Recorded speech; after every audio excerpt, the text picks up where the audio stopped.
Hello everyone, मिस्री की मिठास भरी वांगशियन दुनिया में आप सबका स्वागत है। वांगशियन लव फॉरएवर एंड एवर के साथ मैं हूँ मिस्री। मैं आप सबके लिए फिर से वांगशियन की एक न्यू स्टोरी लेके आ चुकी हूँ। सॉरी, न्यू स्टोरी नहीं, जो हमारा सेकेंड चांस चल रहा है उसका ही नेक्स्ट पार्ट लेके आ चुकी हूँ। आई होप आप लोगों को वो स्टोरी पसंद आ रही हो। मुझे पता है शायद नहीं पसंद आ रही है, क्योंकि अभी तक आप लोगों को वांगशियन में कुछ भी नज़र नहीं आ रहा। मैं ट्राई करूँगी कि शायद नेक्स्ट पार्ट में कुछ हो जाए, पर अभी तो इस पार्ट में तो कुछ नहीं होने वाला। इस पार्ट में सबसे बड़ा राज खुलने वाला है। क्यों वांगची का परिवार वांगची से नफरत करता है, क्यों वो वांगची की जगह पे लान सिचेन को बहुत अच्छा और बहुत लायक बेटा समझता है। और हाँ, हम ये भी देखेंगे क्या वांगची जब शहर में वापस आएगा अपने घर पे, तो क्या वो उस फ्लावर, वो मैजिकल फ्लावर को इस दुनिया में लाएगा या फिर मठ में ही छोड़ देगा। अगर वो मठ में छोड़ देगा तो क्या मठ में रहने को वो फ्लावर मानेगा। क्या वांगची और विंग के बीच में प्यार होगा। कितने सारे सवालों हैं, और उन सारे सवालों के साथ आज मैं फिर से इस पार्ट को स्टार्ट करती हूँ। मुझे नहीं कहना आप लोगों को कि आप लोग लाइक करो, शेयर करो, कमेंट करो या सब्सक्राइब करो, क्योंकि मैंने इस पार्ट में देख लिया आप लोगों को शायद स्टोरी इतनी पसंद ही नहीं है। पर मैंने जिस तरीके से इस स्टोरी को सोचा था, जिस फ्लो में ये स्टोरी चल रही है, दोनों ही अलग है। मैंने सोची थी ये स्टोरी कुछ अलग और ये बन गई कुछ अलग। अब ये जैसी बनी है वैसे ही मुझे कंप्लीट करनी पड़ेगी, इसीलिए आपको ये स्टोरी झेलनी ही पड़ेगी। शायद अभी भी 2 पार्ट और बन जाएगी इस स्टोरी के। अब मैं स्टोरी को स्टार्ट करती हूँ। वांगची अभी भी वहीं पे ही खड़ा हुआ था और सीनियर मो वांगची के पास ही थे। सीनियर मो वांगची को कह रहे थे, वांगची अब क्या सोचने लगे, अब तो बस कर दो।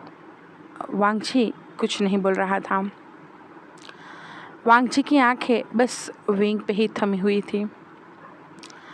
वी गोंगसा वांगची की ओर एक बार भी नहीं देख रहे थे। मेरा दिल टूट रहा था। मुझे ऐसा लग रहा था कि बस एक बार वो प्यारी आंखें मुझे देख ले, एक बार मैं उस आंखों में अपने लिए कुछ देख लूं। पर नहीं, ऐसा कुछ नहीं हो रहा था। मुझे सच में पेन हो रहा था। क्यों मुझे विंग इग्नोर कर रहा है। पर शायद मैं जानता था कि वो एक मोंक है और उनका मेरी ओर अटेंशन देना गलत है, पर मेरा दिल फिर भी चाहता था। पर वी गोंगजा ने मुझे एक आँख देखा भी नहीं, मुझे कोई भाव ही नहीं दिया। मुझे सच में बहुत बुरा लग रहा था। मुझे ऐसा लग रहा था कि मैं पैर पटकता रहूं और एक छोटे बच्चे की तरह मैं जिद करता रहूं, और मानो शायद वी गोंगसा मेरी जिद को पूरी कर दे। वो मेरे नज़दीक आए, मेरे सिर पे हाथ सहलाए और मुझे प्यार से कहे, वांगची तुम छोटे बच्चे नहीं हो, ऐसा मत करो, सही से रहो। पर मेरे अरमानों पे पानी फिर गया, क्योंकि मेरे पास सीनियर मो थे।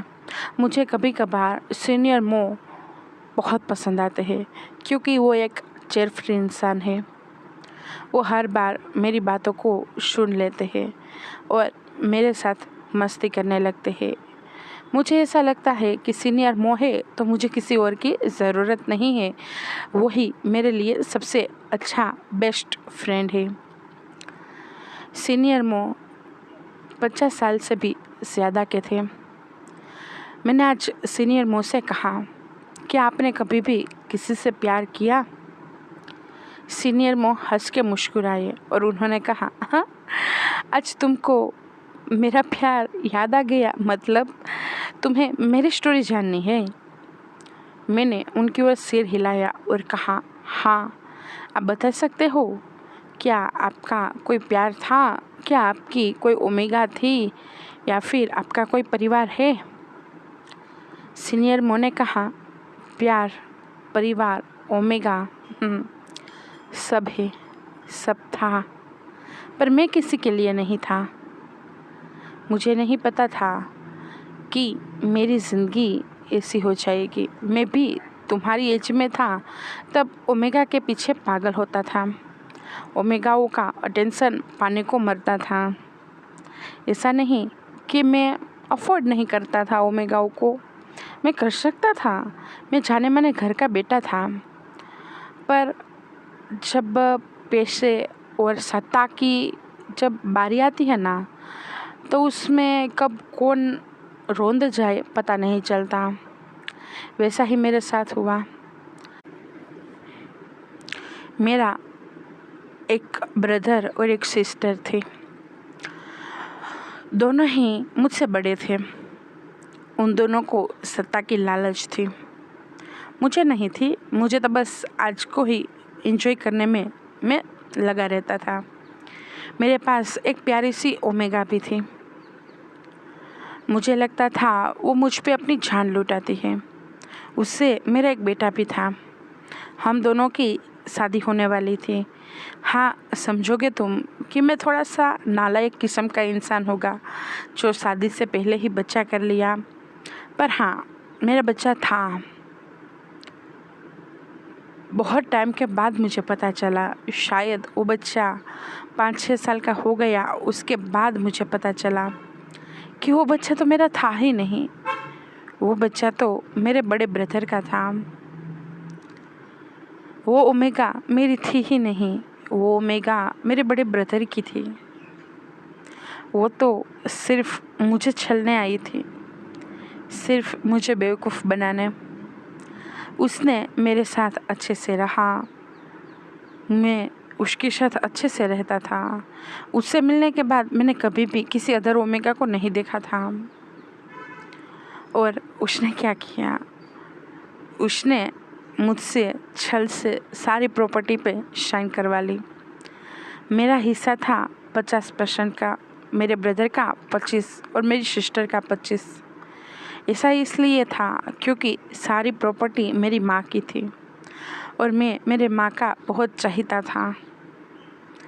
मेरे बाबा के जो भी प्रॉपर्टी थी उसमें मेरा 25% का ही हिस्सा था और मेरे ब्रदर और सिस्टर का 50% का। पर शायद उन लोगों को ये पसंद नहीं आया कि माँ ने मुझे ज़्यादा दे दिया, इसीलिए उन्होंने मेरे साथ ऐसा किया। जब मुझे सब पता चला, सच पता चला, उस टाइम पे मुझे लगा कि ये सब मोह माया है, इन सब से दूर रहना ही सही ऑप्शन है। और मैं उसी दिन अपने घर परिवार को छोड़ के आ गया। मैंने कभी उनसे बदला लेने की नहीं सोची, क्योंकि मुझे ये लगा कि मैं ही कहीं गलत होगा, मैंने ही इंसान परखने में गलती कर दी होगी, इसीलिए मेरे साथ ऐसा हुआ। मुझे कोई गम नहीं है। उसने मुझे छला, मेरे परिवार ने, मेरे ब्रदर सिस्टर ने मुझे छला, मुझे कोई गम नहीं है। हाँ, पहले था, बहुत था, पर जब से मैं यहाँ मठ में आया और जब से मैंने अपनी आध्यात्मिक ऊर्जा पे फोकस किया, एक मठ का जो भी कर्म है वो करना स्टार्ट किया, तब से मेरे मन में उनके लिए कोई द्वेष नहीं रहा, कोई रंज नहीं रहा। शायद यही पावर है बुद्धा की, जो आपके दिल को शांत कर देती है, जो आपके मन से द्वेष की भावना मिटा देती है, जो आपके मन से नफ़रत को ख़त्म कर देती है। यहाँ पे सुकून है, यहाँ पे शांति है और मैं इस ज़िंदगी में जी के बहुत खुश हूँ। मुझे लगता था मैं पहले इतना हैप्पी और इतना खुश नहीं था जितना मैं यहाँ मठ में आने के बाद हुआ। मैं बड़ी बड़ी आंखें करके उनकी ओर देख रहा था। मैंने कहा, क्या सच में आपके साथ भी छल हुआ? क्या आपको भी आपके परिवार ने धोखा दिया? क्या आपके मन में एक बार भी द्वेष नहीं जागा? एक बार भी ऐसा नहीं हुआ कि आप प्रतिशोध लें और उनको बर्बाद कर दे? सीनियर मो बहुत तेज तेज मुस्कुराए और उन्होंने कहा, अरे बुद्धू, मैंने अभी क्या कहा तुमको? अगर बुद्धा के शरणों में आप आ जाते हो तो आपके मन से द्वेष की भावना हट जाती है। आप किसी के लिए भी नफरत नहीं रख सकते हो अपने दिल में। सारी नफरत खत्म हो जाती है, क्योंकि बुद्धा के चरणों में आपको शांति और सुकून मिलता है। मुझे वही शांति और सुकून मिला। उसके बाद मुझे कभी भी ऐसा नहीं लगा कि मुझे अपने ब्रदर और अपनी सिस्टर और अपनी ओमेगा से बदला लेना चाहिए। नहीं, बिल्कुल नहीं लगा। मुझे ये सब जान के अजीब लग रहा था। हाँ, मैं मानता हूँ कि बुद्धा के चरणों में आके हम सुकून और शांति भरी जिंदगी जी सकते हैं। हो सकता है, पर क्या आपके साथ किसी ने गलत किया और आप उसे छोड़ दोगे? क्या उसे बदला नहीं लोगे? क्या उसे पता नहीं चलना चाहिए कि उसने किसी के साथ गलत किया? मेरी इस बातों को शायद मोंक सेहान सुन चुके थे। मोंक सेहान भी वहाँ पे आए। उन्होंने कहा, हाँ, तुम जो कह रहे हो वो सही है, पर वो सांसारिक लोगों के लिए सही है। हम सभी मठ के में रहने वाले सन्यासी हैं। हमारे लिए ये सब कुछ नहीं है। हमारे लिए ये सब हमारे लिए ये सारी बातें स्वार्थ में गिनी जाती हैं। और मोंक का पहला ही कर्तव्य, पहला ही नियम है कि आप बिना स्वार्थ के रहे। आप परोपकारी जीवन जिए। आप शांति से रहे, सुकून से रहे। आप किसी से भी द्वेष ना करें। यही मोंक का जीवन है। अगर कल को यहाँ पे हमारे दुश्मन ही हमारे पास मदद को आएंगे तो हम बिना कोई दूसरा पल सोचे उनकी मदद करेंगे, उनको जीवन बचाने की एक चांस देंगे। ये सुन के मैं बड़ी बड़ी आंखें करके उन लोगों की ओर देख रहा था। मैंने कहा, नहीं, ये बेवकूफ़ी है, ऐसा नहीं करना चाहिए। आपको जिसने बर्बाद कर दिया, वो अगर आपके पास अपनी ज़िंदगी की दुहाई मांगने आए, वो आपसे मदद मांगने आए, तो आप करोगे? ये गलत है। वो तो आपको बेवकूफ़ समझेगा। उसे आप पे कोई प्यार नहीं आएगा, वो आप पे दया भी नहीं करेगा। वो आपको सिर्फ बेवकूफ़ कह के आपसे आगे बढ़ जाएगा, आपको रोन देगा। सीनियर मो ने मेरे सिर पे हाथ सहलाया और उन्होंने मुझे बहुत प्यार से कहा, हाँ, हो सकता है, तुमने जो कहा वो हो सकता है, पर ये सब सांसारिक बातें हैं और हमने संसार को त्याग दिया है, इसीलिए हम लोग ये सारी बातें नहीं सोचते हैं। तुम सोचना चाहो तो सोच सकते हो। मैंने मुंह बनाया और मैं वहाँ से खड़ा होके चला गया। मुझे उन लोगों की बातें समझ में ही नहीं आ रही थी। मैं अभी अपने कमरे में था और कंफ्यूज होके बैठा हुआ था। तभी वो फ्लावर मेरे पास आया। वो फ्लावर मेरे आगे पीछे घूमने लगा और वो कहने लगा, मास्टर, मास्टर, कहाँ हो? क्या कर रहे हो? क्या सोच रहे हो? मास्टर, मास्टर, मास्टर, मैं आपका सेवक हूँ, मास्टर, मास्टर। मुझे उनकी ये बात सुन के चिढ़ मच रही थी। मैंने कहा, चुप। वो तुरंत ही दुबक गया, अपनी सारी की सारी पंखुड़ियाँ समेट ली और एक कली में बन गया। मुझे ये देख के हंसना तो आया, पर मैं हंसा नहीं, क्योंकि अभी ही तो मैंने उससे चुप करवाया था। अगर मैं हंस देता तो फिर से चिल्लाने लगता, मास्टर, मास्टर, और मुझे अभी उसका वो मास्टर मास्टर नहीं सोचना है। मैं लेटा, मैंने अपनी आंखें बंद की। और मुझे वो सीन याद आया, विंग को किस करने का सीन। उस दिन उस ड्रीम क्रिएचर के माया जाल में जब मैंने विंग को किस किया था, वो किस याद आया। उसके वो गुलाबी होठ, एकदम सॉफ्ट पंखुड़ी जैसे होठ, उसकी वो महक, वो लोटस की महक जो अभी भी मुझे आ रही है। मेरी आँखों के सामने अभी विंग का चेहरा है।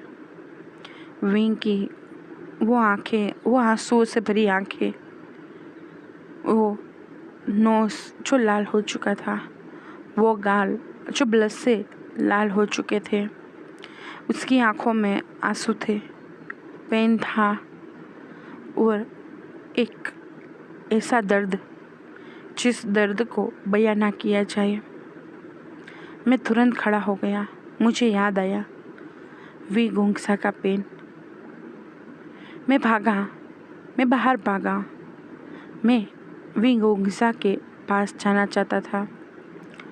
मैं उस ओर बढ़ ही रहा था, तभी मुझे पीछे से प्रमुख पत्नी ने बुलाया।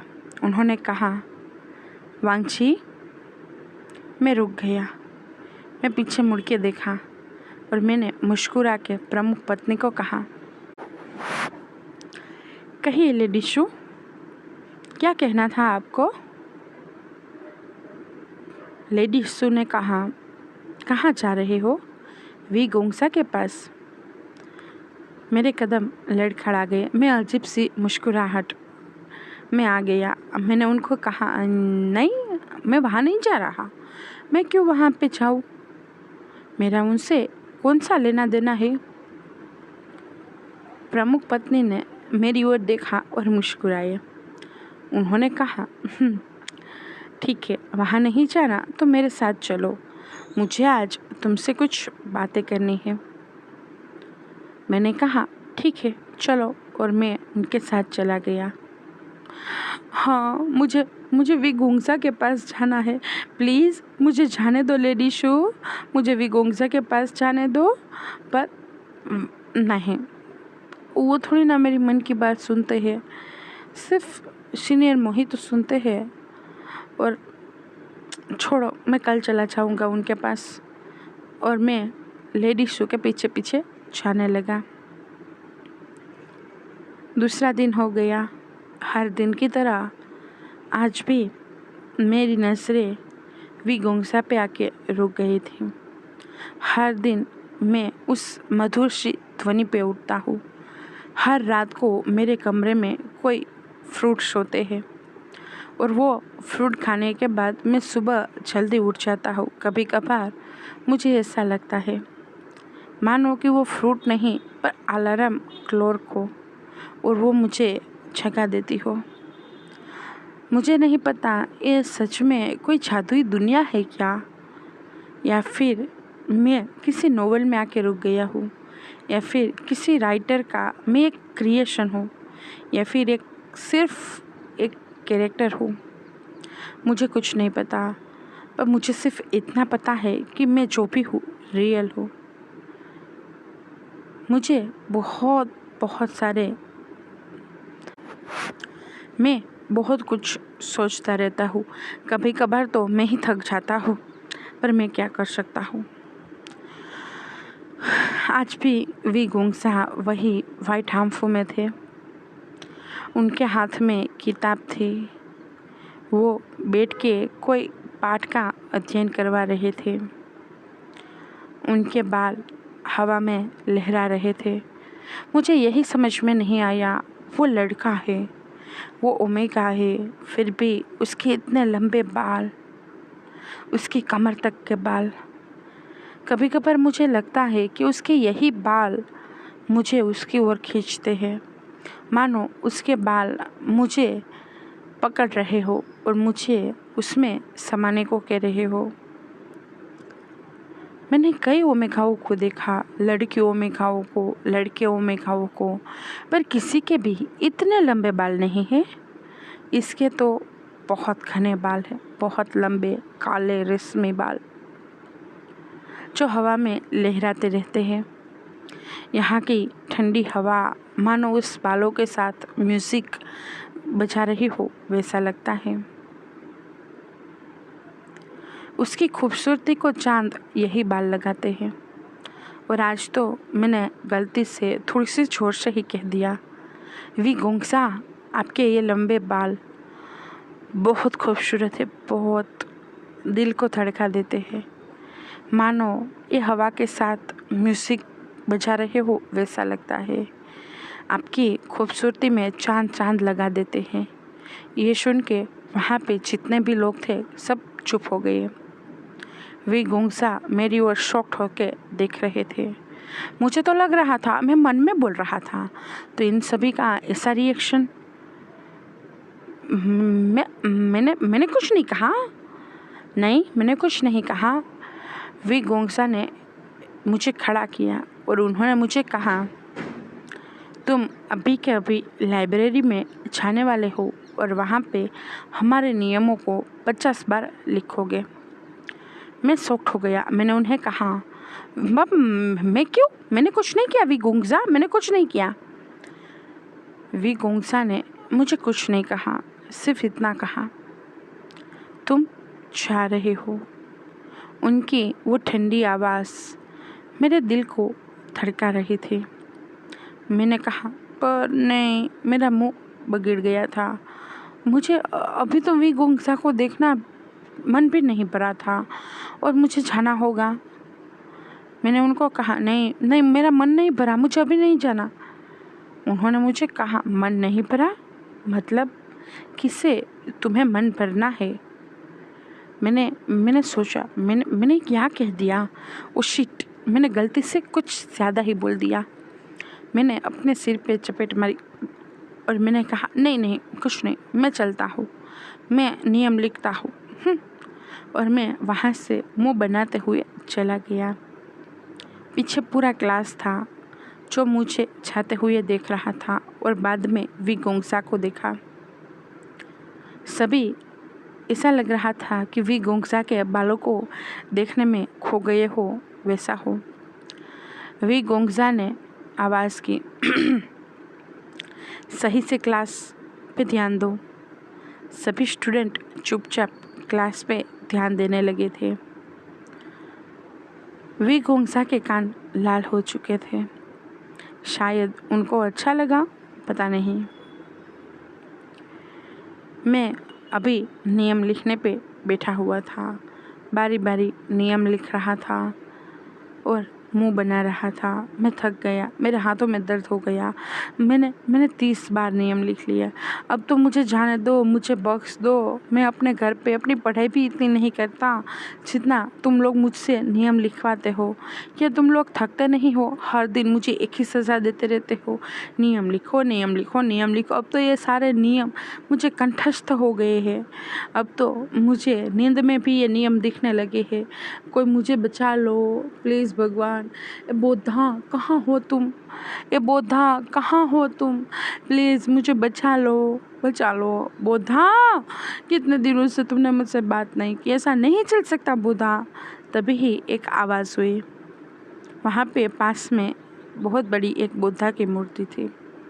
उसमें से आवाज़ हुई। बोधा ने कहा, क्या हुआ? मैंने उस ओर देखा। मैंने कहा, आ गए आप? कहाँ गए थे आप? इतने टाइम से आप दिख नहीं रहे थे। बुद्धा ने कहा, मैं सिर्फ तुम्हारे लिए नहीं हूँ, पूरी दुनिया के लिए हूँ, तो मुझे सबको देखना पड़ता है। मैंने कहा, सच में? पूरी दुनिया के लिए? पहले मैं हूँ, बाद में सब लोग हैं, याद रखना आप। बुद्धा ने कहा, तुम सेल्फिश हो। मैंने मुंह बनाया और कहा, हाँ हूँ तो। फिर मुझे याद आया वो फ्लावर। मैंने गुस्से से बुद्धा से कहा, वो फ्लावर का क्या चक्कर है? क्यों वो फ्लावर मेरे गले पे बन चुका है? बुद्धा ने थोड़ा सा मुस्कुराया और कहा, वो फ्लावर वो सच में तुम्हारे लिए ही है, मेरी ओर से एक प्यारा सा तोहफा। जब आगे जाके तुम्हें उसकी ज़रूरत होगी ना, तब तुम्हें समझ में आएगा कि ये क्यों है। मैंने उनकी ओर देखा और कहा, पर क्या आपने मुझे कोई जादुई दुनिया में भेज दिया है? बोधा मुस्कुराए और उन्होंने कहा, तुम्हें लगता है? मैंने कहा, हाँ मुझे लगता है। देखो ना, हर दिन कोई ना कोई जादू ही होता रहता है। वो नीलगिरी पर्वत का जादू, ये फ्लावर का जादू, और वो ओमेगा की स्मेल, और मेरा उसमें खोना, पता नहीं कौन सा जादू हो रहा है। बोधा ने मुस्कुराया और कहा, अभी सही वक्त नहीं है वांगची, सही वक्त आने दो, तुम्हें सब पता चल जाएगा। मैंने उनकी ओर देखा और कहा, कि आप मुझे अभी भी छोटा बच्चा समझते हो? उन्होंने कहा, छोटा बच्चा? वैसे तुम हो तो छोटे बच्चे ही ना, सिर्फ 20 साल के बच्चे। मैंने मुंह बनाया और कहा, आप बुरे हो, आप बार बार पे मुझे छोटा बच्चा ही कहते रहते हो और मुझे कुछ नहीं बताते हो और मुझे कितनी बड़ी प्रॉब्लम में डालते रहते हो। मुझे आपसे बातें नहीं करनी। बुधा ने कहा, सच में बात नहीं करोगे तो मैं चला जाऊँगा, बाद में मत कहना कि मैं नहीं आया। मैंने कहा, ठीक है जाओ, चले जाओ, मुझे आपसे बात नहीं करनी, मैं आपसे रुठ चुका हूँ। और बोधा सच में गायब हो गए। वो जो मूर्ति थी, वो फिर से जो चमक थी उसमें, वो गायब हो गई और वो बोधा चले गए। मैंने उस ओर देखा, वो बुद्धा की मूर्त अब चमक नहीं रही थी। मैंने मुंह बनाया और उस टेबल पे अपना सिर रख दिया और रोते हुए कहा, सब लोग मुझे छोड़ देते हो, बुद्धा ने मुझे छोड़ दिया। मुझे किसी से बात नहीं करनी। और मैं वहीं पे ही सिर रख के सो गया। मैं अपने कमरे में जाने वाला था, तभी मैंने देखा वे गोंगसा अपना छाता लिए कहीं जा रहे थे। मैं उसके पीछे चला गया। वो कहीं फॉरबिडन एरिया में जा रहे हो वैसा लग रहा था। वो चुपचाप जा रहे थे और मुझे ये देखा नहीं गया। वो अकेले ऐसे कैसे कहीं पे जा सकते हैं? इसीलिए मैंने एक नोटिस स्माइल की और तुरंत ही वी गोंगसा के पीछे गया और उनकी कलाई से उसे पकड़ा और वहीं पे ही दीवार पे सटा दिया। वी गोंगसा का छाता उनसे हाथों से छूट गया और वो गिर गया। वी गोंगसा थोड़े से झिझक गए, पर उनकी आंखें मेरी ओर बढ़े उससे पहले ही उन्होंने मुझे कहा, तुम यहाँ पे क्या कर रहे हो? मानो उन्होंने मेरी अल्फा स्मेल को महसूस कर लिया और मुझे बिना देखे पहचान लिया। मैंने उसकी कलाई को और भी कस के पकड़ा जो मैंने दीवार पे सटाई हुई थी। दूसरी उसकी कलाई उसके कमर के पीछे मैंने कर दी थी। मैं उनकी ओर बढ़ रहा था। मेरा चेहरा उनके चेहरे के बहुत नज़दीक था। मैंने उनको अल्फा टोन में कहा, कहाँ जा रहे हो तुम? उनकी आंखें तुरंत बड़ी हो गईं और उन्होंने मेरी ओर देखा और कहा, अल्फा। मैंने गुस्से से कहा, कहाँ जा रहे हो तुम? वो भी इस वक्त, वो भी अकेले। वे गोंगसा ने फिर से अपनी आंखें झुका ली और कहा, लानवांगची, आप अपने आप को संभालें। आपका अल्फा को अपने पे हावी मत होने दे। मैंने कुछ कहने को अपना मुंह खोला ही था, तब तक वांगची के अल्फा को वांगची ने कंट्रोल कर लिया। यानी कि मेरे अल्फा को मैंने कंट्रोल कर लिया और मैंने बहुत प्यार से और बहुत ही सेडेक्टिव आवाज़ में कहा, कहाँ जा रहे हो वी गोंगसा? वी गोंगसा ने फिर से मेरी ओर देखा और कहा, तुम्हारे अल्फा को संभाल के रखो। मैंने उनको कहा, हाँ मुझे पता है, गलती से आ गया। मैं कभी भी अपने अल्फा को अपने पे हावी नहीं होने देता हूँ। ये गलती से हो गया, माफ़ करिए। मैं और वी गुंगसा दोनों ही अभी भी एक दूसरे को बदन से छू रहे थे। मेरा वेट उन पे बढ़ रहा था। उनका चेहरे के पास से मेरी गरम गरम सांसें जा रही थी। उनका बदन हिल रहा हो, डर से काँप रहा हो वैसा लग रहा था। उन्होंने कहा, क्या करना चाहते हो वांगची? क्या करना चाहते हो वांगची? मैंने कहा, कुछ नहीं विगोंगसा, बस मुझे मुझे किस करना है, मेरा मन है। और मेरे को कुछ कुछ सुना ना सुना उससे पहले ही विगोंगसा के होठों पे अपने होठ रख दिए। मैंने उनको बहुत बहुत स्वीट किस की। उनकी वो स्वीट किस कब डिप में बदल गई मुझे समझ में नहीं आया और मुझे पता भी नहीं चला। मैं पहले बहुत प्यार से किस कर रहा था। अचानक ही मैं अग्रेशन में आ गया और बहुत हार्डली किस करने लगा। वे गुंगसा की आंखें बहुत बड़ी हो चुकी थी। वो पहले ही शॉक में चले गए थे जब मैंने किस करना स्टार्ट किया था। जैसा जैसा मेरा अग्रेशन बढ़ा वैसे वैसे वे गुंगसा बहुत डर में आ गए थे और वो मुझसे दूर होने की कोशिश कर रहे थे। पर इतना आसान नहीं था मेरी पकड़ से दूर जाना। पर फिर भी उन्होंने अपनी पूरी पावर लगा दी और उन्होंने मुझे धक्का दे दिया। उन्होंने मुझे कहा, अपनी हद में रहिए, इस तरीके से मुझे छुइए मत। मैं एक मोंक ओमेगा हूँ। और वो वहाँ से अपने कमरे की ओर बढ़ चुके थे। वो चले गए। मैं अपने होठों पे अपना थंब सहला रहा था। मेरी आंखों में एक अजीब सी चमक थी। मैंने कहा, अब तो शायद लत लग चुकी है।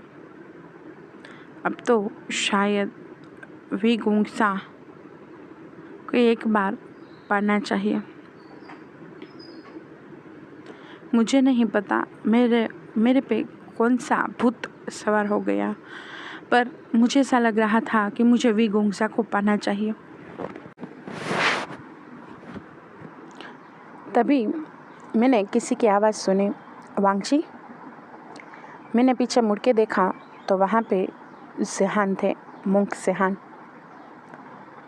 उन्होंने मुझे कहा, क्या कर रहे हो? मैंने कहा, कुछ नहीं, बस ऐसे ही खड़ा हूँ। मोंक सोंग भी वहाँ पे आ चुके थे। उन्होंने कहा, तुम इस फॉरबिडन एरिया की ओर क्यों हो? मैंने कुछ नहीं कहा। मोंक सोंग ने कहा, तुम जो गलत सोच रहे हो वो मत सोचो। उससे तुम अपने आप को तो हर्ट करोगे पर वी गोंगसा को भी करोगे। मैंने उनकी ओर देखा। मैंने उनको कहा डिसबिलीव के साथ, क्या कर रहा हूँ मैं? उन्होंने कहा, हमने देखा तुमने क्या किया। मैंने उन दोनों की ओर देखा। उन दोनों ने देखा, मतलब मुझे वी गोंगसा को किस करते हुए उन दोनों ने देखा। क्या रियली? उन दोनों की आंखें कह रही थी कि हाँ, हम सच कह रहे हैं। मैं थोड़ा सा सकपका गया। मैं उन्होंने मुझे कहा, क्या वी गुंगसा से प्यार करते हो? मैं शॉक्ड। उन्होंने मुझे कहा, क्या फिर यूज़ करना चाहते हो? मैं और भी ज़्यादा शॉक्ड।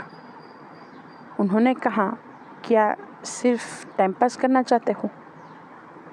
मैं कुछ नहीं कह पाया। मुझे नहीं पता मैं क्या चाहता हूँ, मुझे सच में नहीं पता।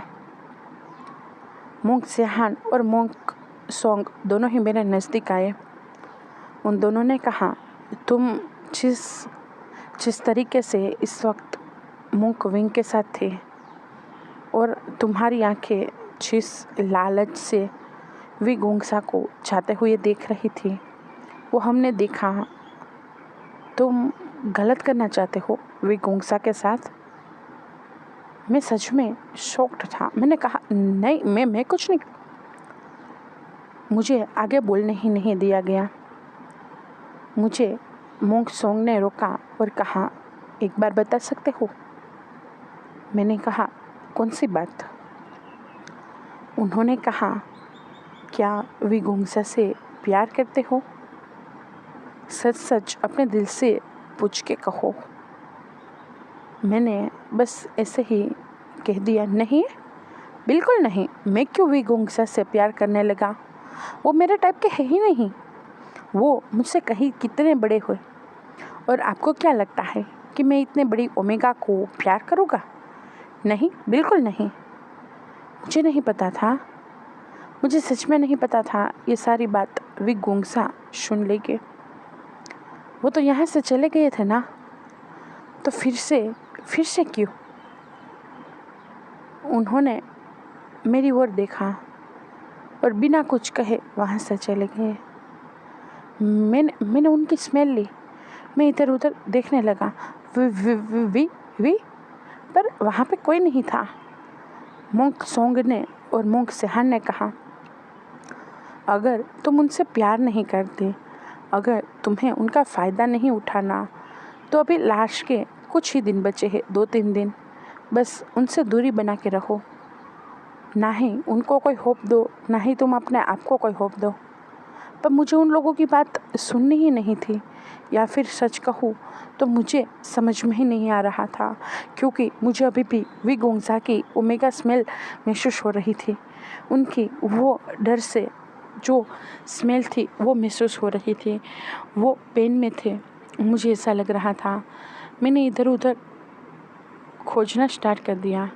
मैंने उन दोनों मोंक से कुछ नहीं कहा और वहाँ से दूर हो गया। वो दोनों ही वहीं पे ही खड़े थे।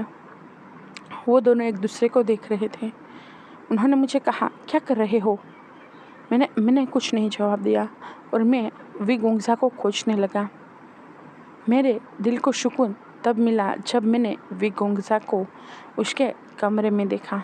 मैंने पूरा का पूरा मठ खोज लिया था, पर मुझे कहीं पे भी विगुंसा नहीं दिखे थे। मैं डर गया था, मैं सच में डर गया था। कहीं कुछ हुआ तो नहीं है ना? पर नहीं, विगुंसा अपने कमरे में थे और वो मेडिटेशन में थे। जब मैंने उनको सही सलामत देख लिया, तब जाके मेरे दिल को सुकून मिला। मोंक सोंग और मोंक जेहान अभी भी मेरे साथ ही थे, मेरे इसी पागले भरी हरकतों को देख रहे थे। उन दोनों ने जब मुझे ठंडी आह लेते देखा, तब उन्होंने कहा, क्या कर रहे थे वांग जी? अब तो बता दो। मैंने उन्हें कहा, कुछ नहीं, बस ऐसे ही। और मैं वहाँ से चला गया। मैं जा रहा था, तब फिर से सेहान मोंक ने कहा, हमने जो कहा वो याद रखना। मैंने सिर्फ हाँ में सिर हिलाया और मैं अपने कमरे में चला गया। उस दिन के बाद से 2 दिन बीत चुके थे। विगुंसा और मेरी कोई बातचीत नहीं हुई थी। ना ही मैं समय पे उठ पाया था, ना ही उनकी वो गुचन की आवाज़ मुझे सुनाई दे रही थी। मैं हर दिन कोई ना कोई पनिशमेंट भुगतता और हर दिन मैं सज़ा में ही गुजार देता। मुझे नहीं पता ऐसा क्यों हो रहा था, पर मुझे इतना पता था कि शायद मैंने विगुंसा को दुखी कर दिया है। उनकी आंखें बेशक खाली होती है, उनकी आंखों में कुछ नहीं होता, पर फिर भी मुझे ऐसा लगता है कि मेरी वजह से उनको कुछ ज़्यादा ही पेन हो गया है। जब विगुंसा ने वांगची की सारी बातें सुनी थी, उस टाइम पे वो सच में बहुत पेन में आ चुके थे। उनको लगा था कि वांगची उसका अल्फ़ा है, उसका खुद का अल्फ़ा, उसका सोलमेट है, तो वो उससे प्यार करेगा, उसे धोखा नहीं करेगा, उसे बेवफाई नहीं करेगा, ना ही वो उस अल्फ़ा की तरह उसे यूज़ एंड थ्रो करेगा। उसे ऐसा नहीं लगा था। वांगची के इस आंसर की वजह से कि वो मेरे लायक नहीं है, वो मुझसे बड़ा है, मैं उससे प्यार नहीं करता। इस आंसर ने विंग का दिल तोड़ दिया, पूरी तरीके से चकनाचूर कर दिया। जो विंग 10 साल से अभी उस पेन से उभरा भी नहीं था, वो विंग फिर से उस पेन में जाके गिर गया। विंग को उम्मीद नहीं थी कि कोई उससे प्यार करेगा, पर वांगची के जो भी एफर्ट थे, वांगची का जो भी खिंचाव था उसकी ओर, और उसका खुद का अल्फा था, उस वजह से कहीं ना कहीं वांगची ने विंग के दिल में कोई ना कोई जगह बना ली थी। और वो जब भी वांगची उसके नज़दीक आता अपने आप को नहीं रोक पाता था। इसीलिए जब वांगची ने उसे किस किया तब भी उसने उस बात का इतना बुरा नहीं लगाया, वरना विंग भी तो उसे एक स्लैप लगा सकता था ना। विंग भी तो उसे डांट सकता था, विंग उसे पनिश कर सकता था, पर विंग ने ऐसा कुछ नहीं किया और वो वहाँ से चला गया था, सिर्फ इसलिए क्योंकि वो उसका अल्फा था, उसका मेट था। विंग ने कुछ नहीं कहा। विंग अभी अपने कमरे में था, वो बहुत पेन में था। उसे दिख रहा था एक अल्फा, जो अल्फा उसे धुतकार रहा था, उसे कह रहा था, तुम किसी काम के नहीं हो, तुम सिर्फ कचरा हो, कचरा। तुम्हें किसने इजाज़त दी थी जियान चेंग को हार्म करने की? क्यों तुमने उसे मारा? सिर्फ इसलिए कि मुझे वो पसंद है? सिर्फ इसलिए? तुम्हें क्या लगता है, क्या तुम्हारी शादी मुझसे तय हो गई तो मैं तुमसे प्यार करूँगा, मैं तुम्हें अपनाऊँगा, मैं तुम्हारे साथ कुछ करूँगा? सपने देखते रहो, मैं तुम्हारे साथ कुछ नहीं करूँगा। और उसी अल्फ़ा ने, जिस अल्फ़ा से विंग की शादी तय हुई थी, उस अल्फ़ा ने उसी के ही सामने उसके ब्रदर को होठों पे किस कर लिया था। उस अल्फ़ा ने कभी भी विंग को छुआ नहीं था, कभी भी विंग का हाथ तक नहीं पकड़ा था, पर विंग के ही सामने उसके ही मंगेतर ने उसकी ब्रदर को किस किया था। विंग बस ज़मीन पे गिरा हुआ था, रो रहा था। उसकी आंखों के आंसू सूख नहीं रहे थे। विंग ने सिर्फ इतना कहा, थोड़ी सी शर्म कर लो, मैं तुम्हारे सामने हूँ, मैं तुम्हारा मंगेतर हूँ। उसने विंग को एक पेट की ओर लात मारी। उसने कहा, हाँ, तुम और मंगेतर सपने में, मैं कभी भी तुमसे शादी नहीं करूँगा, देख लेना। मैं शादी सिर्फ और सिर्फ जियान चेंग से करूँगा। और वो जियान चेंग की कमर में हाथ डाल के वहाँ से चला गया था। उसने जो लात विंग को मारी थी, उस वजह से विंग के पेट में बहुत तेज़ लगी थी। विंग की चीख तो निकल ही गई थी, पर वो पेन बर्दाश्त से बाहर था। विंग रो रहा था बहुत ज़्यादा। विंग जैसे तैसे अपने कमरे में गया था और वो फुट के रो रहा था। उसे अपना बचपन का सब कुछ याद आ रहा था, किस तरीके से जियान चेंग ने उसे बुली किया, किस तरीके से जियान चेंग ने हर एक चीज़ विंग की छीन ली। उसका करियर हो, उसके माँ बाप का प्यार हो, उसका स्कोर हो, उसकी अटेंशन हो, या फिर कुछ भी हो, उसका अल्फ़ा ही क्यों ना हो, जिससे विंग की शादी तय हुई थी वही क्यों ना हो, सब कुछ जियान चेंग ने उससे छीन लिया। विंग कुछ नहीं कर पाया, कुछ भी नहीं, क्योंकि जब आप इमोशनली ब्रेकडाउन हो ना, तब आप कुछ नहीं कर सकते हो, कुछ नहीं। आप चाहे कितने भी ताकतवर क्यों ना हो, पर कोई आपको इमोशनली तोड़ देना, तो आप खुद ही अपने आप को कमज़ोर समझने लगोगे। आपको ही लगेगा कि आपके पास कुछ नहीं है, कुछ भी नहीं। ऐसा नहीं होता। जब भी इमोशनली टूटने पे आप अपने आप को संभालोगे नहीं ना, तब ऐसा ही हाल होगा जैसा विंग का हुआ। आज वांगची का जाने का दिन था। वांगची मेन गेट पे खड़ा हुआ था। उसे विदा करने वहाँ पे सभी लोग आए थे, सभी मोंक, सभी शिष्यों, सभी लोग आए थे।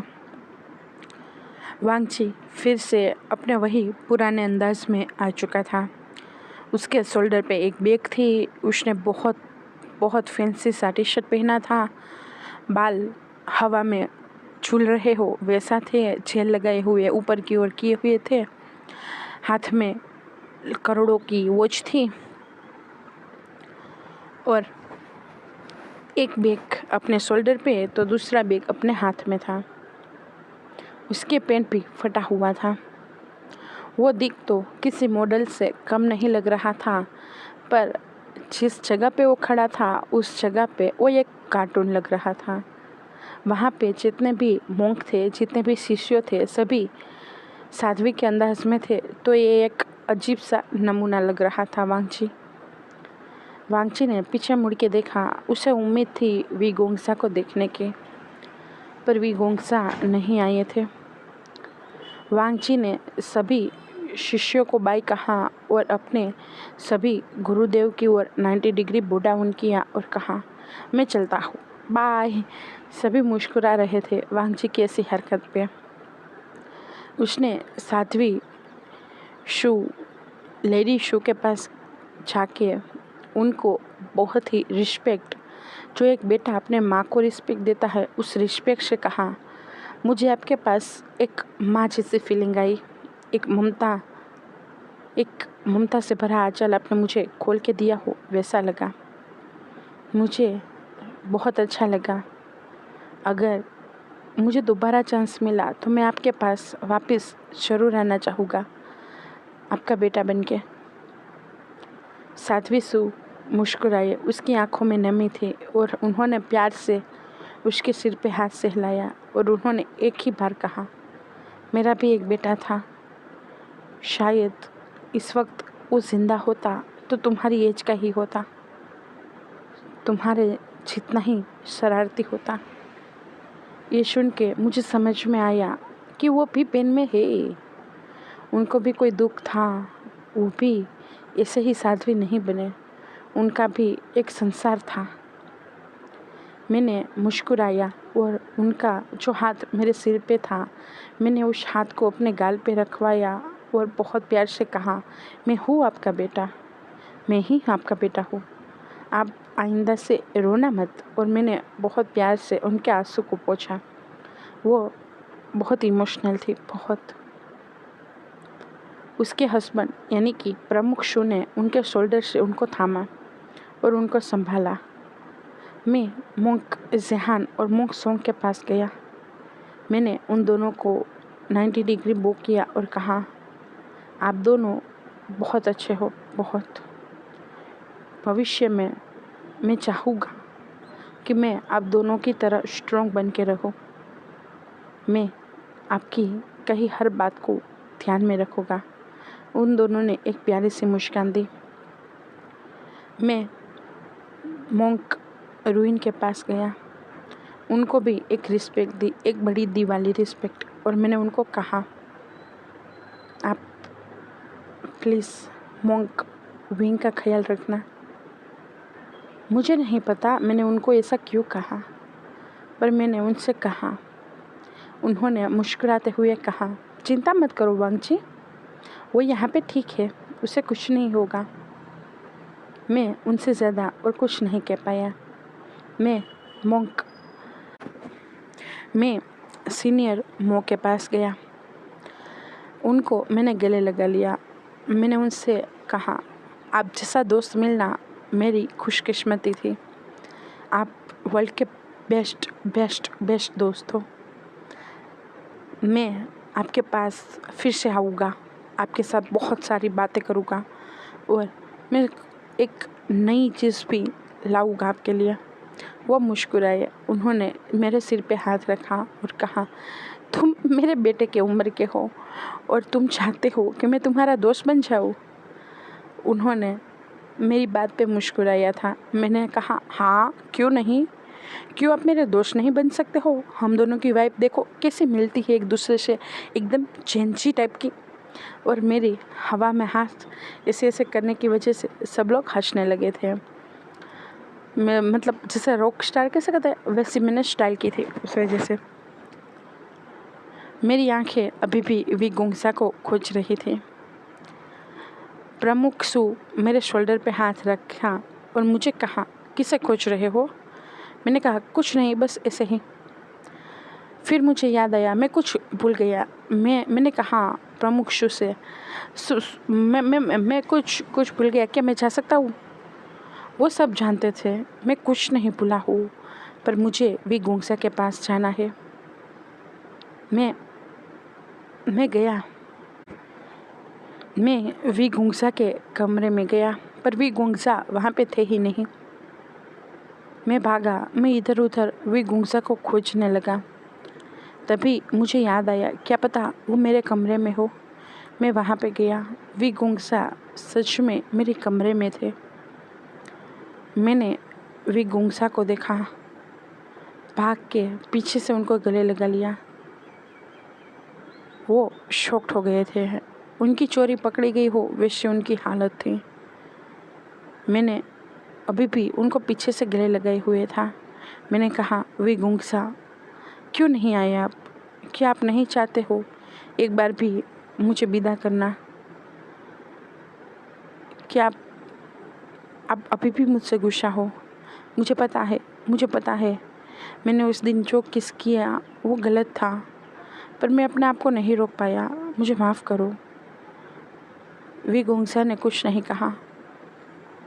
मैंने उनको फिर से अपनी ओर किया, फिर से उनको हक किया, बहुत कश के हक किया। मुझे नहीं पता, पर मुझे एक अजीब सा डर लग रहा है उनसे दूर जाने को। मुझे ऐसा लग रहा है कि अगर मैंने उसे छोड़ दिया तो क्या पता मैं उससे दोबारा मिल भी पाऊँगा या नहीं, क्या उसके पास जा भी पाऊँगा या नहीं, मुझे नहीं पता। मुझे एक डर है, बहुत बहुत गहरा डर। उन्होंने मुझे अपने आप से दूर करने की कोशिश की। उन्होंने कहा, वांगची भूल मत जाओ, मैं मॉन्क हूँ। पर मैं कुछ सुनना ही नहीं चाहता था। मैंने और भी कश के विंग को अपनी बाहों में ले लिया। उसका बदन मानो नम पड़ रहा हो वैसा लग रहा था। मैंने उसके गालों पे हाथ रखा, बहुत प्यार से कहा, विगुंसा मुझे आपसे कुछ कहना है। उन्होंने रोक दिया मुझे। उन्होंने कहा, प्लीज़ वांची दूर हो जाओ, ये सही नहीं है। तुम जो कर रहे हो वो सही नहीं है। मैं उनसे दूर हो गया। मुझे उनकी आंखों में अपने लिए नाराज़गी महसूस हुई। मुझे ये नहीं चाहिए, मुझे उनकी आंखों में अपने लिए नाराज़गी नहीं चाहिए। मुझे उनको आंखों में अपने लिए प्यार चाहिए, सिर्फ प्यार। पर मैंने नाराज़गी देखी, इसीलिए मैं उनसे दूर हो गया। विगुंसा ने बहुत प्यार से मुझे कहा, अब कोई ऐसी गलती मत करना जिसे तुम्हें फिर से इतनी बड़ी पनिशमेंट मिल जाए। मैंने उनको कहा, क्या आपको लगता है मैं सच में इतनी बड़ी पनिशमेंट के काबिल था? क्या इतनी बड़ी गलती की होगी मैंने? उन्होंने जो आंसर दिया वो मेरे दिल को सुकून देने के लिए था। उन्होंने कहा, नहीं, मुझे नहीं लगता कि तुम इतनी बड़ी कोई गलती कर सकते हो। मैं सच में हैप्पी हो गया। मुझे यकीन नहीं था कि कोई तो है जो मुझ पे पूरा भरोसा करता है, कोई तो है जो मुझसे बिना कहे मेरी बातों को समझता है। मैंने विगुंसा की ओर देखा। मैंने कहा, आपको यकीन है? विगुंसा ने कहा, हाँ, मुझे यकीन है। तुम चाहे कैसे भी हो, पर इतने बुरे नहीं हो जो किसी को हार्म कर दो। मैं मुस्कुराया और मैंने कहा, ठीक है, मैं आइंदा ऐसी कोई गलती नहीं करूँगा जिस वजह से आपका ये भरोसा टूट जाए। उनकी हल्की मुस्कान मैंने देखी, बहुत हल्की मुस्कान, पर शायद मेरे दिल को सुकून दे रही थी। और उसकी वही हल्की मुस्कान को मैंने अपने सीने में उतारा, अपने दिल में उतारा, और मैं वहाँ से चला गया। उस मठ को अलविदा कह के अपने घर की ओर बढ़ने वाला था। मैं एंट्रेंस गेट पे खड़ा हुआ था। इस वक्त विगुंसा भी बाहर आ गए थे। वो भी वहीं पे ही खड़े थे। मैंने अभी मठ से अपना कदम बाहर भी नहीं निकाला था, तब तक वो फ्लावर फिर से मेरे पास आ गया, मेरे आगे पीछे डोलने लगा और वो कहने लगा, मास्टर मास्टर, आप कहाँ जा रहे हो, आप कहाँ जा रहे हो, मुझे आपके साथ आना है, आना है, आना है। मैंने उसकी ओर देखा। मैंने कहा, नहीं, तुम नहीं आ सकते हो। वो शॉक्ड, वो रोने लगा और आज तो इतने ज़ोर ज़ोर से रोने लगा कि वहाँ पे जितने भी लोग थे सबके कान दर्द करने लगे थे। एक बहुत अजीब सा म्यूज़िक बजने लगा था और सबके कानों को चीर रहा हो वैसा लग रहा था। मैंने उसकी ओर गुस्से से घूरा और कहा, चुप हो जाओ। वो फिर भी चुप नहीं हो रहा था।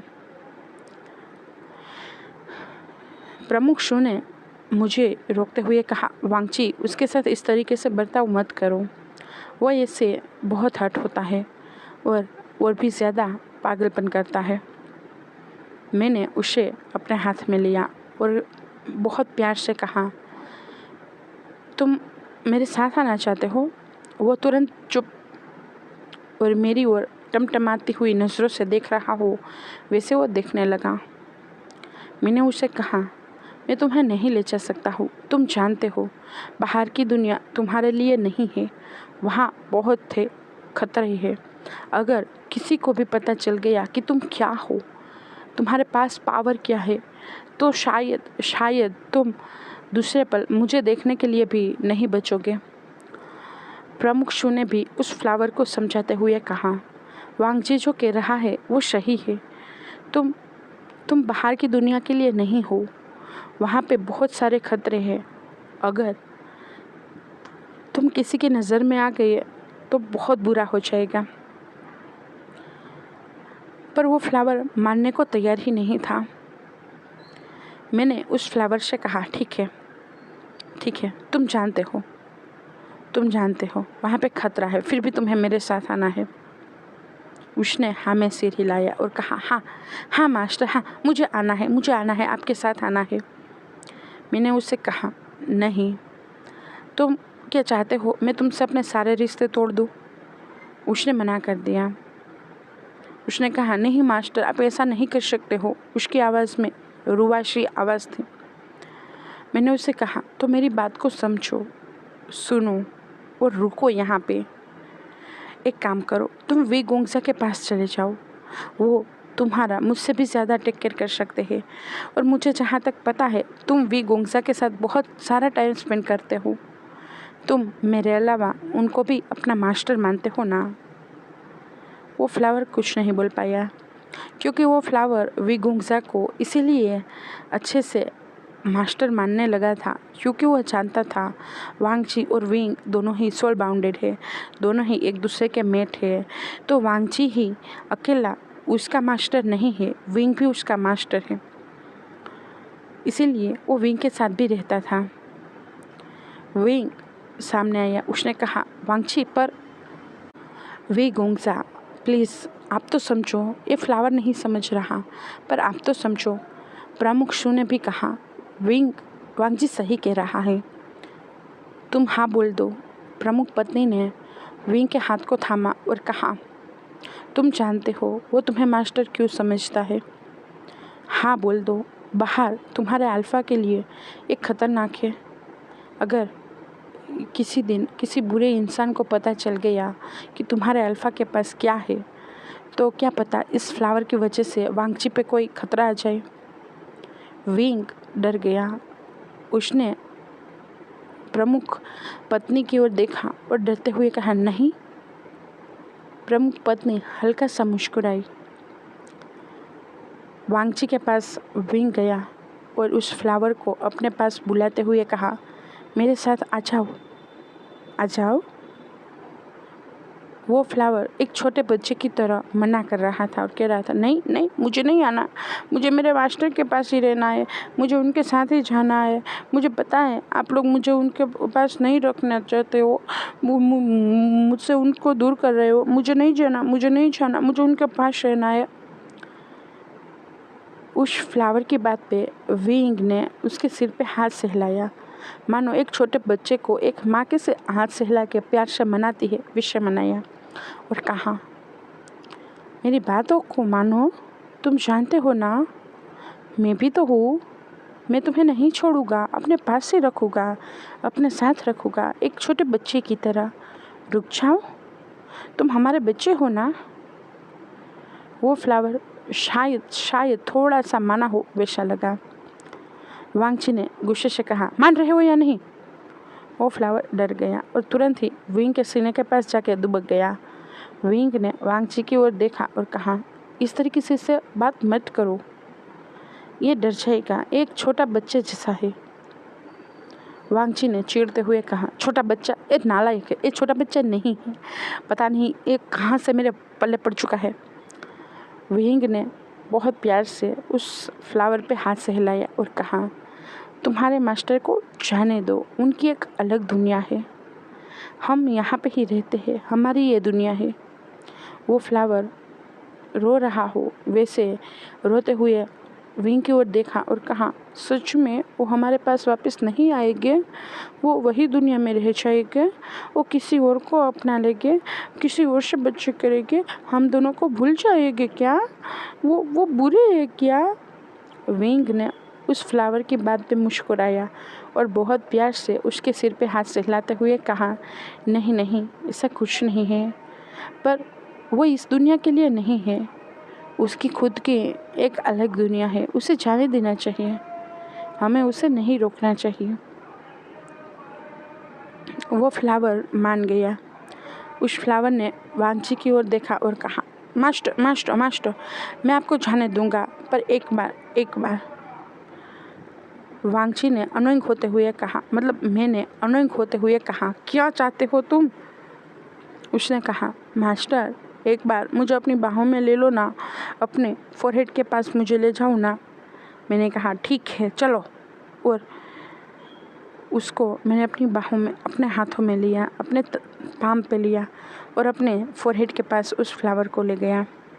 एक अजीब सी मल्टी कलर की रोशनी निकली, मेरे फोरहेड के अंदर समा गई। उस रोशनी से मुझे ऐसा लगा मानो मैं बहुत एनर्जेटिक बन गया हूँ, वैसा लगा।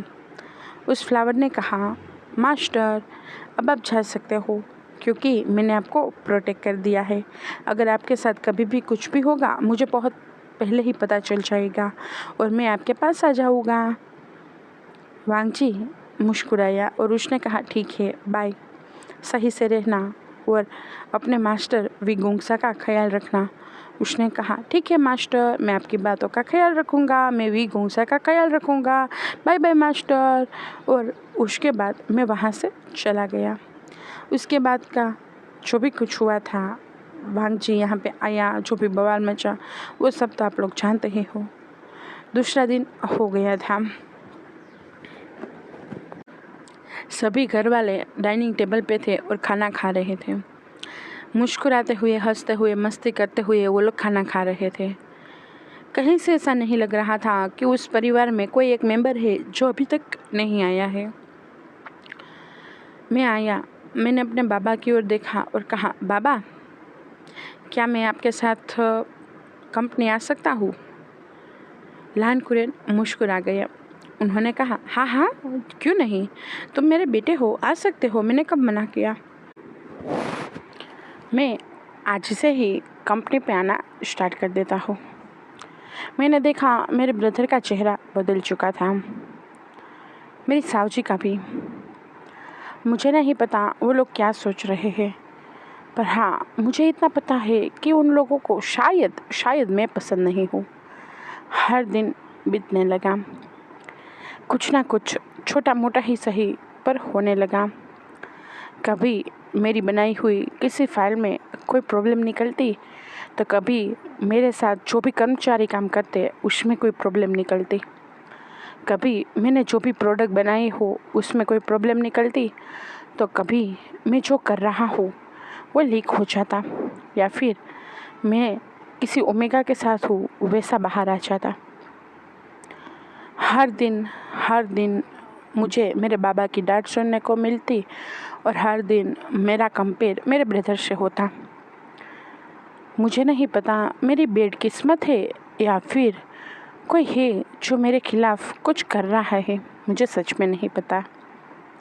पर हाँ, मुझे इतना समझ में आ चुका है कि जो भी हो रहा है सही नहीं है। अगर ऐसा ही चलता रहा तो मेरे पास कुछ नहीं बचेगा। मुझे इस पैसों की कोई ज़रूरत नहीं है, मुझे इसमें रत्ती भर भी इंटरेस्ट नहीं है। पर हाँ, मुझे मेरा लान सरनेम बहुत पसंद है, मेरा टाइटल मुझे बहुत पसंद है। मुझे नहीं पता, पर एक दीवानगी जैसा लगता है। मैं नहीं चाहता उसे खोने को। शायद मुझे अपने परिवार खोने का भी डर है, इसीलिए मुझे अपने इस लान टाइटल से भी बहुत प्यार है। हर दिन हर एक प्रॉब्लम से घिर के मैं अब थक चुका था। मैं अब बस ऐसा चाहता था कि यहाँ से दूर चला जाऊँ। हर दिन डांट, हर दिन ताने, हर दिन नाकारा होने को साबित करना, हर दिन चाहे कितनी भी मेहनत कर लो पर लास्ट एंड में कुछ भी हाथ नहीं आता, कुछ भी नहीं। मुझे नहीं पता मेरे बाबा मुझसे नाखुश क्यों है, मुझे नहीं पता। पर मेरा भ्रम टूट गया। मुझे पता चल गया क्यों है। मैं आज थका हारा शराब के नशे में अपने कमरे की ओर बढ़ रहा था। उसी टाइम पे मैंने अपने साऊजी की आवाज़ सुनी। मेरी साऊजी मेरे ब्रदर से कह रही थी, वो लान वांगची ट्रू ब्लड अल्फ़ा है। वो बात क्या घर के किसी भी मेंबर को पता नहीं है? मेरे गगा मुस्कुराए। उन्होंने कहा, नहीं है पता, बिल्कुल भी नहीं है, क्योंकि मैंने उस पर एक स्पेल की है। वांगची की जो भी ट्रू ब्लड अल्फ़ा की जो भी पावर है, जो ओरा है, वो मुझ में ट्रांसफ़र हो चुका है। उसी वजह से सबको यही लगता है कि मैं ही ट्रू ब्लड अल्फ़ा हूँ, ना कि वांगची। उन सबको ये लगता है कि वांगची तो लो लेवल का अल्फ़ा है, इसीलिए कोई उसकी ओर ज़्यादा देखता भी नहीं है। मेरी साऊजी हल्का सा मुस्कुराई और उन्होंने कहा, मुझे लगा था कि तुम बहुत शरीफ हो, पर तुम तो बहुत ज़्यादा मेरे गगा ने कहा, हाँ, मुझे ऐसा नहीं करना था, बिल्कुल नहीं करना था।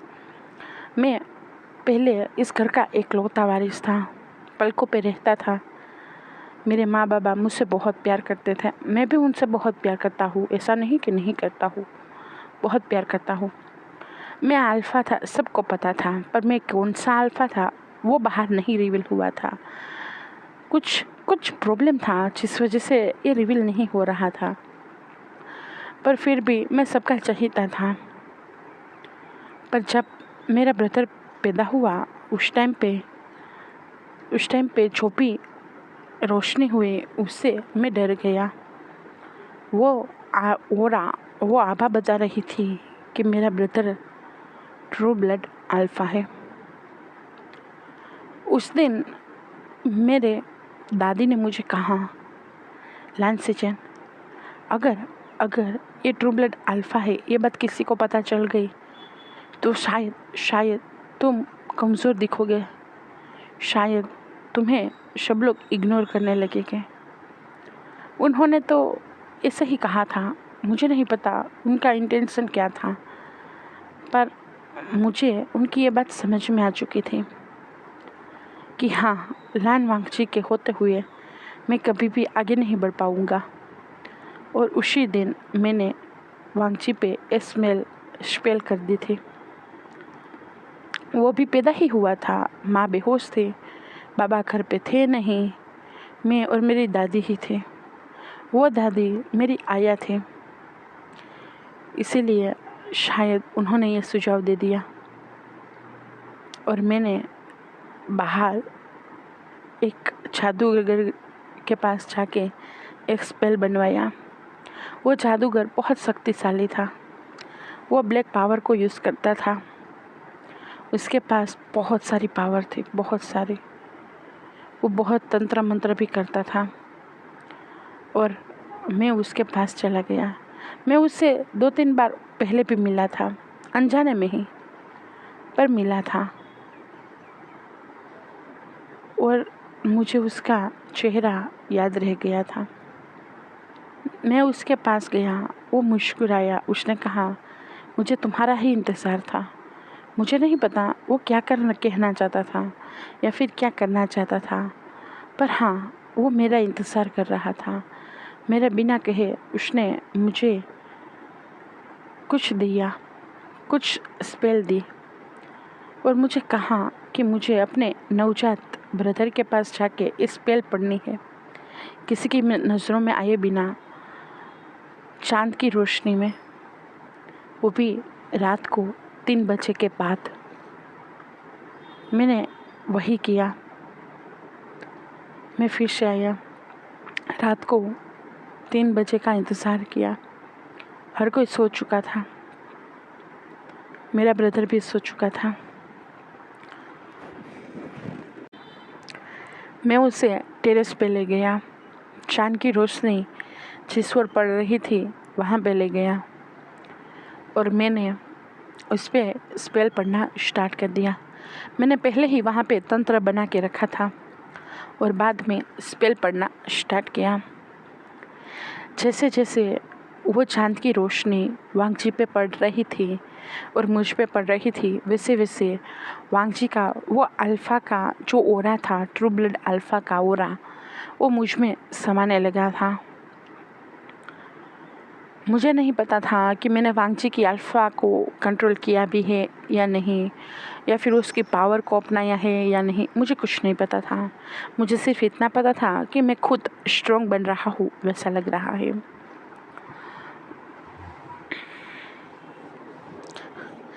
मैंने अपना जो भी स्पेल है वो कंप्लीट किया और बाद में मैंने वांगजी को वही पालने में सुला दिया। किसी को कुछ भी पता नहीं चला। सुबह मेरी माँ उठी और उसने वांगजी को देखा। वो वांगजी को देख के शॉक्ड हो गई। क्या सच में उसका बेटा लो ब्लड अल्फ़ा कैसे हो सकता है? मेरी माँ उसी दिन डर गई। उनको लगने लगा कि कहीं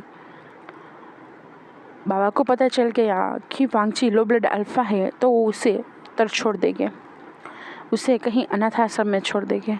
इसलिए मेरी माँ ने उस पे अपनी सारी पावर दे दी। मेरी माँ के पास भी पावर थी, हीलिंग पावर थी। बहुत बहुत प्योर ओमेगा थी मेरी माँ, और उसने वांगजी को सारी पावर दे दी। उस दिन मुझे बहुत गुस्सा आया, बहुत। ऐसा क्यों किया मेरी माँ ने? पर मैं अब कुछ नहीं कर सकता था। मेरा ब्रदर बड़ा होने लगा। मेरे बाबा की नज़रों में वो ठीक ठाक था।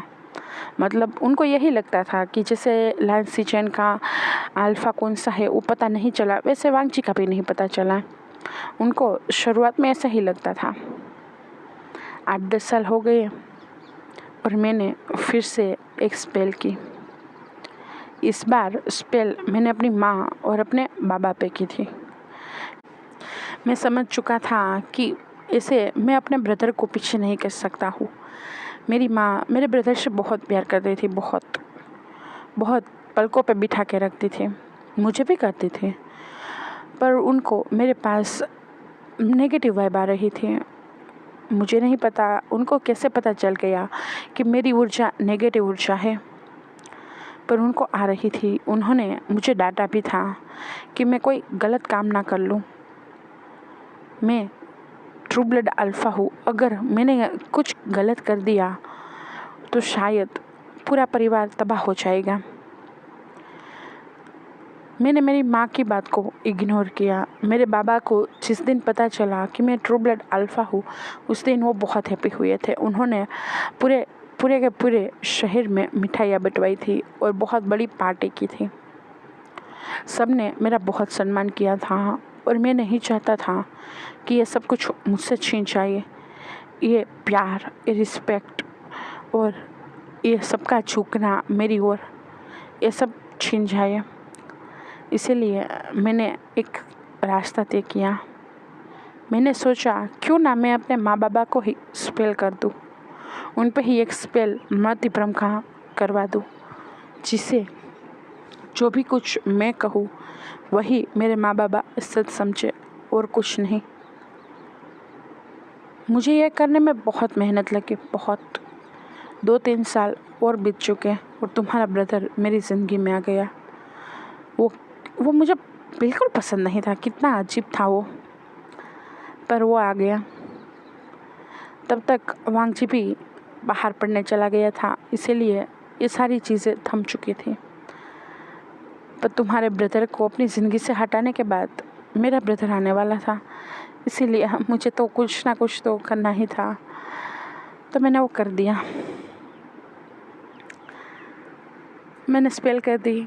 मेरे माँ बाबा की नज़र में मेरा ब्रदर नालायक हो गया और मेरा ब्रदर, सिर्फ मेरा ब्रदर, अपने आप को साबित करने के लिए पता नहीं क्या क्या करने लगा। कहीं हवा में छलांग लगाता तो कहीं पानी में चला जाता।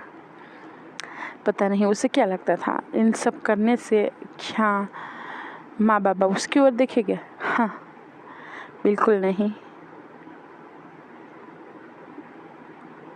मैं ये सब सुन के शॉक्ड हो गया और मैं लड़खड़ा गया। मेरे लड़खड़ाने से वहाँ पे जो सामान था, जो फ्लावर पॉट था, वो गिर गया।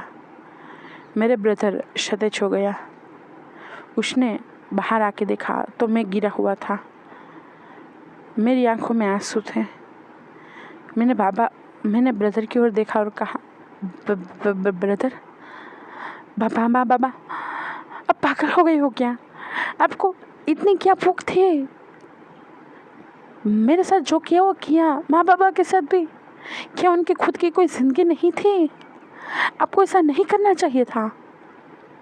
मेरे ब्रदर को डर लग गया। शायद उनको डर था, अगर ये सारी बातें सबको पता चल गई तो उनसे सब कुछ छीन जाएगा।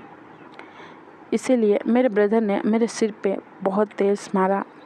मैं इसी डर में था, इसी पेन में था कि मैं एक अच्छा बेटा नहीं बन पाया, जिस वजह से मेरी माँ और मेरे बाबा मुझसे नफरत करते हैं। मुझे तो पता ही नहीं था कि मेरी माँ मुझसे इतना प्यार करती है कि उन्होंने अपनी ओमेगा की सारी पावर मुझे दे दी, मुझे हेल करने के लिए दे दी, मैं किसी की नज़रों में गिर ना जाऊँ उसके लिए दे दी। मैं कितने बड़े धोखे में था। ब्रदर, आपने क्या चाल चल दी? आपने मेरे दिल में इतनी नफरत डाल दी अपने माँ बाबा के लिए। मैंने क्या कुछ नहीं किया अपने माँ बाबा को अपनी ओर ध्यान खिंचवाने को, पर सब फेल रहा। मुझे तो यही लगता आया कि शायद मेरे माँ बाबा मुझसे प्यार ही नहीं करते, मेरे ब्रदर से ही प्यार करते हैं। पर यह सच तो था ही नहीं। वो लोग तो मुझसे सच में प्यार करते थे। सिर्फ आपकी वजह से ब्रदर, सिर्फ आपकी वजह से उनकी माइंड ब्लॉक हो गया। ब्रदर, मैं आपको कभी माफ़ नहीं करूँगा, कभी भी माफ़ नहीं करूँगा। मैं माँ बाबा को सब सच बता दूँगा, सब सच। और वो जो भी मंत्र आपने माँ बाबा पे डाला है ना, मैं वो सब तोड़ दूँगा, सब कुछ। मैं सब, जितना भी आपने मुझसे छीना है, मैं वो सब वसूलूँगा, सब। ब्रदर, मैं सबको पूरी सच्चाई दिखाऊँगा, किस तरीके से आपने एक छोटे बच्चे के साथ क्या किया और कैसे आपने माँ बाबा के साथ क्या किया। मैं पूरी दुनिया को दिखाऊंगा द परफेक्ट इंसान, द परफेक्ट मैन कितने बुरे हैं, कितने कमीने हैं, कितने स्वार्थी है, कितने सेल्फिश है। मैं सबको सब कुछ सच सच बता दूंगा। ये सुन के मेरे गगा डर गए। उन्होंने डर के मारे वो फ्लावर पॉट उठाया और मेरे सिर पे मार दिया। उन्होंने कहा, ऐसा करने के लिए तुम जिंदा ही नहीं बचोगे। मुझे पता नहीं चला उन्होंने मेरे पे फ्लावर बोझ मार दिया, क्योंकि मैं तो अपने माँ बाबा के कमरे में जा रहा था, उस ओर बढ़ रहा था और मेरे पीछे से मेरे ब्रदर ने मेरे सिर पे ये फ्लावर बोझ मार दिया। पहले से ही नशे में था, पहले से ही मैं पेन में था, क्योंकि आज मुझे सीन मिली थी। सीन ने मुझे बताया कि मैं क्या चाहता हूँ, मेरा दिल क्या चाहता है और मैं क्यों उस चीज़ से दूर भाग रहा हूँ। बहुत पेन था, बहुत। उसी पेन के साथ मुझे इतना बड़ा सच जानने को मिला। वही फ्लावर बोस मारा जो भी गिरा हुआ था। मैं तुरंत ही बेहोश हो गया। मेरा ब्रदर लान सिचेन और उसकी ओमेगा वाइफ चियान चेंग दोनों ही डर गए। चियान चेंग ने लान सिचेन से कहा, अल्फा, अब हम क्या करेंगे? अगर ये यहाँ पे मर गया तो क्या पता हमारे पे। लान सिचेन ने कहा, ठीक है, हम एक काम करते हैं, इसे बाहर फेंक देते हैं नदी पे। इसे कुछ ज़्यादा देर तक हम जीने नहीं दे सकते हैं। चियान चेंग भी मान गया और दोनों ने ही मिलके मुझे वहाँ से उठाया। दोनों ने मेरे हाथों को पकड़ा और मेरे पैरों को पकड़ा और मुझे कार की डिक्की में डाल दिया। मैं अभी भी बेहोश था। मैं सदमे में था, मैं पेन में था और बेहोश था। मेरे ब्रदर और मेरी साउजी दोनों ही मिलके मुझे खाई के पास ले गई, जहाँ से नदी निकल रही थी। मैं बाहर निकला गया। मेरे गगा ने मुझे पीटना स्टार्ट कर दिया। उनकी पूरी ज़िंदगी का जो भी फ्रस्ट्रेशन था, जो भी गुस्सा था मुझ पे, वो सारा का सारा वो मुझे निकालने लगे थे। मैं मानता हूँ मैं ट्रू ब्लड अल्फा हूँ, पर मैं इस वक्त बेहोश था। मैं पहले ही सच सुन के सदमे में चला गया था। नशे में होने की वजह से मेरी ताकत आधी हो चुकी थी। मैं आहिस्ता आहिस्ता होश में आया। मेरी आंखों के ऊपर से खून बह रहा था। मैं लड़खड़ाते हुए खड़ा हुआ। मेरे गगा ने देखा, वो डर गए। उसने मुझे कितना मारा, फिर भी मैं अभी भी जिंदा अपने पैरों पे खड़ा था। मैंने अपने गगा की ओर देखा और कहा, गगा, आप ये क्या कर रहे हो? आप ऐसा मत करो। माँ बाबा आपको कितना अच्छा समझते हैं। मेरे गगा ने कोई आंसर नहीं दिया। उसने मेरी ओर देखा और कहा, तुम क्यों आए हमारी ज़िंदगी में? क्यों? तुम्हें मर जाना चाहिए। तुम पैदा ही क्यों हुए थे? इतने सालों के बाद, 12 साल के बाद तुम पैदा हुए। क्यों? मुझे गुस्सा आ रहा था मेरे गगा पे। मेरी मर्जी थी क्या मैं पैदा हुआ? मैंने कहा था क्या मुझे ट्रू ब्लड अल्फा करो? मैं चाहता था क्या आपका ब्रदर बनना? मैं चाहता था क्या लान परिवार में आना? सारी मेरी गलती। मैंने क्या किया? मैंने अपने गगा की ओर देखा और कहा, गगा, आप गलत हो। आपने जो भी किया गलत किया। आपको क्या एक बार भी तरस नहीं आई उस छोटे से बच्चे पे जो भी पैदा ही हुआ था और उस पर आपने स्पेल कर दी? मेरे गगा ने कहा, हाँ, उस पर स्पेल कर दी। वो पैदा ही क्यों हुआ, उसका जीना ही दुश्वार कर दूंगा मैं। उसे इस दुनिया में आना ही नहीं चाहिए था। मैं बड़ी बड़ी आंखें करके अपने गगा की ओर देख रहा था। मैंने कहा, गगा, क्या आप जानवर बन चुके हो? क्या आपको समझ में नहीं आ रहा? आप गलत रास्ते पे चले गए हो। आपको एक जादूगर से मिलने की क्या ज़रूरत थी? माँ बाबा आपसे बहुत प्यार करते हैं। अगर आप ट्रू ब्लड अल्फा ना होते तब भी सब लोग आपकी रिस्पेक्ट करते, आपसे प्यार करते, सब कुछ करते। आपको ऐसा नहीं करना चाहिए था। मेरे गगा ने एक स्मक किया और कहा, रियली? तुम्हें लगता है? हाँ। और तुरंत ही मेरे गगा ने मुझ पर फायर कर दिया। मेरे शोल्डर पे गन की बुलेट लगी थी। मैं चीख निकल गई। मेरे शोल्डर से खून बहने लगा। मैंने कहा, गगा ने कहा, लान एम्पायर सिर्फ मेरा है। लान परिवार सिर्फ मेरा है। तुम मर जाओ ताकि मुझे ये डर ही सताना बंद कर दे कि कहीं तुम्हारा ट्रू ब्लड अल्फा रूप बाहर आ गया और मेरा सच सबके सामने आ जाएगा।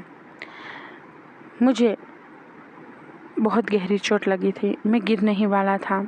उससे पहले मेरे गगा ने फिर से फायर किया। तुम्हें ये सच नहीं जानना चाहिए था। तुम्हारा सच जानना तुम्हारी जान को लेने का सबसे पहला कारण है। मेरी साउजी ने भी मुझ पर फायर किया। उन्होंने कहा, तुम चाहे जितने भी अच्छे क्यों ना हो, जितने भी हैंडसम क्यों ना हो, पर मेरे अल्फा से बेस्ट कोई नहीं हो सकता। और उन्होंने फिर से मुझ पर फायर किया। मैं वहीं उस नदी के में बह गया। बहुत गहरी छलाई के साथ मैं उस पानी में गिरा और मैं बह गया। मैं बेहोश हो गया। मेरे बदन से खून पानी की तरह बहने लगा था। उन दोनों को लगा मैं मर गया, मेरा चैप्टर ख़त्म हो गया। अब उनके सिर से ये सच किसी को पता चलेगा, उस बात का डर निकल गया। वो लोग अपने घर पे गए और चुपचाप सो गए। उनको एक पल भी ऐसा नहीं लगा कि उन्होंने किसी को मार डाला। उनके हाथ खून से रंगे हुए नहीं लगा उनको, मानो उनके लिए तो ये सिर्फ नाश्ता करने जैसा हो। उनके हाथों हर दिन कोई ना कोई मरता हो वैसा लगा। मैं उस नदी में बहता गया। मैं बेहोश हालत में था, बहुत पेन में था। पर उस टाइम पे मेरी आंखों के सामने एक रोशनी हुई। मुझे वेंग का वो हल्का सा मुस्कुराता हुआ चेहरा दिखा और मेरा फ्लावर था जो कह रहा था, मास्टर मास्टर मास्टर अब ठीक हो, मास्टर अब ठीक हूँ। मुझे नहीं पता ये सच है ये झूठ है। मुझे नहीं पता क्या मैं सच में मेरे विंग के पास हूँ, पर मुझे मेरे विंग की ओमेगा स्मेल आ रही थी। मुझे वो कंफर्ट मिल रहा था मेरे विंग को गले लगाने का। मुझे ऐसा लग रहा था कि विंग ने कस के मुझे अपनी बाहों में थामा है। उसके आंसू बह रहे थे। वो कह रहा था, अल्फ़ा ठीक हो, अल्फ़ा अल्फ़ा। पर मुझे कुछ समझ नहीं आया, कुछ सुनाई नहीं दिया और पूरी तरीके से अंधेरा हो गया। जो हल्की हल्की मुझे विंग की और मेरे फ्लावर की आवाज़ आ रही थी वो भी बंद हो गई। मेरा फ्लावर चिल्ला रहा था, कह रहा था, मास्टर मास्टर मास्टर। और विंग कह रहा था, वांगची अल्फ़ा। सब खत्म, पूरी तरीके से सन्नाटा, एक काला गहरा अंधेरा, एक अजीब सी शांति।